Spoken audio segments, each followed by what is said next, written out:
बिस्मिल्लाहिर्रहमानिर्रहीम, अस्सलाम वालेकुम। मैं हूं बिलाल अहमद। उम्मीद है आप सब खैरियत से होंगे। कल रात एक अहम बैठक हुई है गवर्नर सिंध कामरान तसूरी के हमरा MQM की क़यादत की और सर जोड़ कर बैठे हैं। इत्तलात मुख्तलिफ़ किस्म की आ रही हैं, मुख्तलिफ़ तरीके से उसको प्रेजेंट किया है मुख्तलिफ़ मीडिया हाउसेस ने, बाज़ यूट्यूबर्स ने। कुछ ने कहा कि बानी MQM को इजाज़त देने के ऑप्शन के तौर पर भी डिस्कशन वहाँ पर की गई। एक टेलीविज़न चैनल ने यह दावा किया कि राब्ता कमेटी के जो अरकान थे वो पूरे नहीं थे। इसका मतलब है कि इख्तलाफात हैं और इख्तलाफात की वजह से राब्ता कमेटी के जो अरकान हैं उन्होंने इसमें शिरकत नहीं की। फिर मुख्तलिफ और भी तजादात से भरपूर किस्म की खबरें आईं।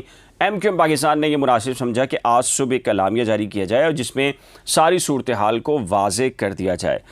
इस इजलास से पहले क्या हुआ वो सबसे अहम है और वहाँ पर उस इजलास में गवर्नर सिंध भी थे, MQM पाकिस्तान की क़यादत भी थी और डॉक्टर फ़ारूक सत्तार भी थे और मैं भी वहाँ मौजूद था। तो क्या देखा है और इसमें कितनी सदाकत है कि यह हंगामी इजलास था या पहले तयशुदा था और इसमें कौन क्यों नहीं आया, ये बहुत ही इंपॉर्टेंट किस्म का व्लॉग है। इसको अगर आप पूरा सुनेंगे तो आगे की जो सिचुएशन है और या फिर गवर्नर हाउस में रात भर जो बैठक रही है, ये अहम फैसले हुए हैं, उससे आपको बाखूबी तौर पे आसानी होगी समझने में कि क्या क्या रहा है शहरी सिंध के हवाले से।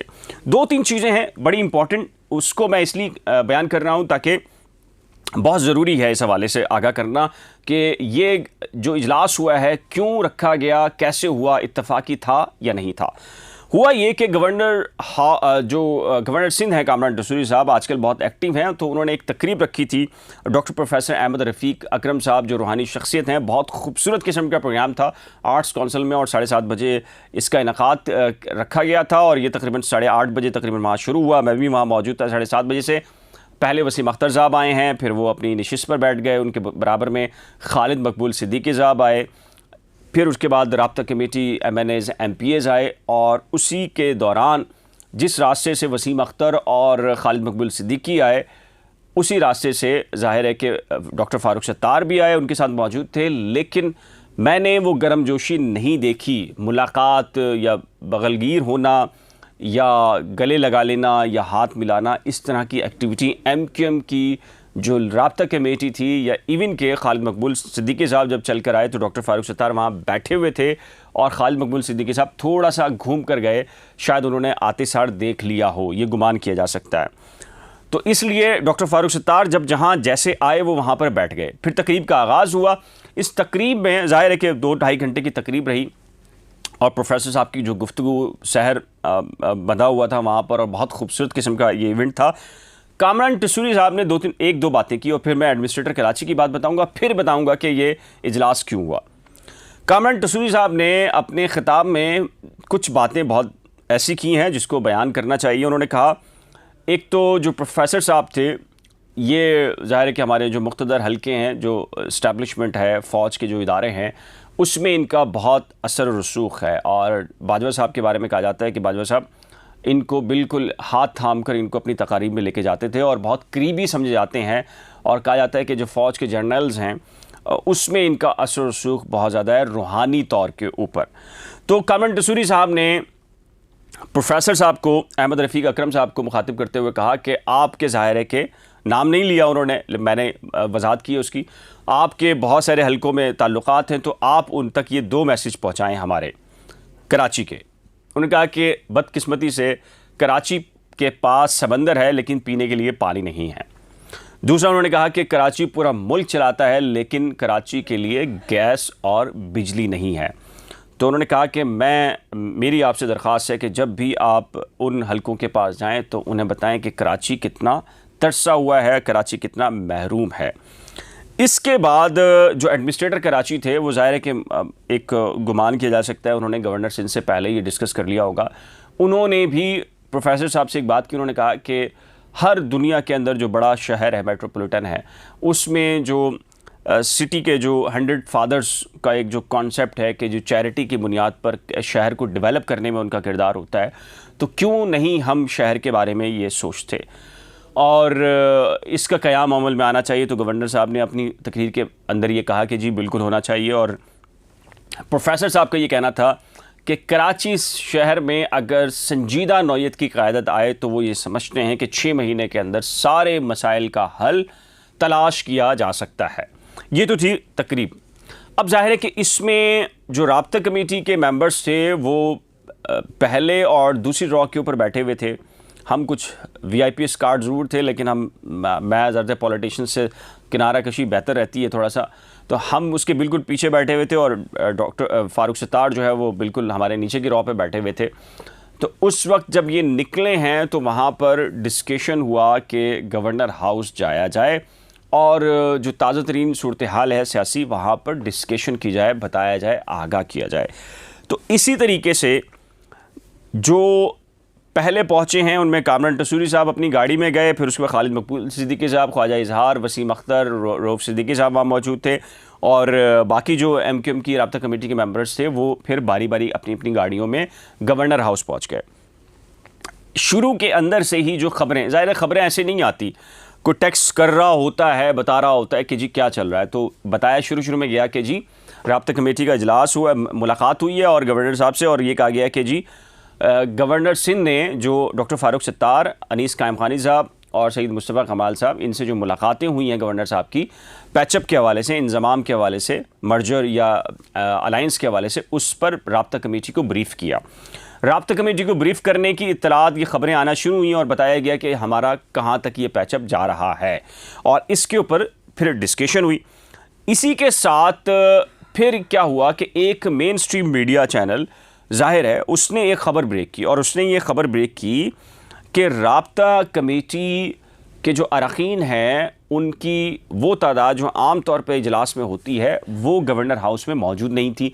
तो इसका मतलब ये है कि जी गवर्नर हाउस में जो कुछ हुआ उससे बहुत सारी जो लीडरशिप है वो नाराज़ है, इख्तलाफात है। उस पर फिर MQM पाकिस्तान ने आज सुबह ही एक अलामिया जारी किया, बहुत ही सुनने वाला है, समझने वाला है वो, और उसको आप गौर कीजिएगा, बहुत ही इंपॉर्टेंट किस्म का अलामिया। फिर इसके बाद बात करेंगे कि असल इशू क्या है। अलामिया में ये कहा गया कि जी खालिद मकबूल सिद्दीकी भाई की सरबराही में इजलास हुआ। इजलास में MQM की राब्ता कमेटी की जानिब से तमाम ज़िम्मेदारान, कारकुनान, असीर साथियों को अपनी तंजीम के साथ मस्बत कदमी पर कायम रहने पर खराज तहसीन पेश किया गया। अच्छा, इसमें जो इंपॉर्टेंट बात बता देता हूँ जी, लापता अफराद की बाजियाबी पर भी तशवीश का इजहार किया गया और बाजियाबी के लिए दुआएँ की गईं और गवर्नर सिंध की शहरी सिंध के लिए तमाम काविशों को सराहा गया। मैं मुख्तसर करके बता रहा हूँ आपको। शहरी सिंध की गरीब मुस्बत तबके की वाहिद नुमाइंदा जमात है MQM और MQM मिशन की जानिब कामयाबी से गामजन है। फिर इन्होंने ये कहा कि जी MQM के आइन व कानून और MQM पाकिस्तान के डिसिप्लिन की पाबंदी हर वो शख्स आ सकता है जो MQM की जो पॉलिसीज़ हैं उस पर अमल दरामद करेगा। इसके साथ ही उन्होंने क्या कहा कि जी इजलास में MQM पाकिस्तान का PP और PMLN के साथ मुआहदों पर भी जो ताख़ीर है अमल दरामद पे, उसका तशवीश का इजहार किया गया। और इस एलामिया की जो जारी हुआ, इसमें जो अलामिया बनाया गया उसकी तौसीक़ की है ख़ुद खालिद मकबूल सिद्दीकी साहब ने। सेकंड लाइन जो है बड़ी इंपॉर्टेंट है। गवर्नर से बात हो रही है जो कि वफाक का नुमाइंदा है और इसमें 2 गारंटर शहबाज शरीफ, मौलाना फजल रहमान थे। उनके साथ इजलास के अंदर ये जो मामला हुआ उसमें ये कहा जा रहा है कि जी PP और नून लीग के साथ जो मुआहदा हुआ था कि MQM को सहूलियात दी जाएंगी या जो शहरी सिंध के मसाइल हैं उसको हल किया जाएगा, उसमें जो मुआहदा हुआ था उस पर अमल दरामद नहीं हो रहा, तो इन्हें तशवीश का इजहार उन्होंने किया है। अच्छा, अब क्या हुआ है मामला, बाज़ अब जो इत्तलात आ रही हैं, बाज़ सहाफ़ी कह रहे हैं कि MQM ने गवर्नर सिंध से जो मुलाकात है उसके बाद ये भी फ़ैसला किया है कि एक जनरल वर्कर इजलास बुलाया जाए।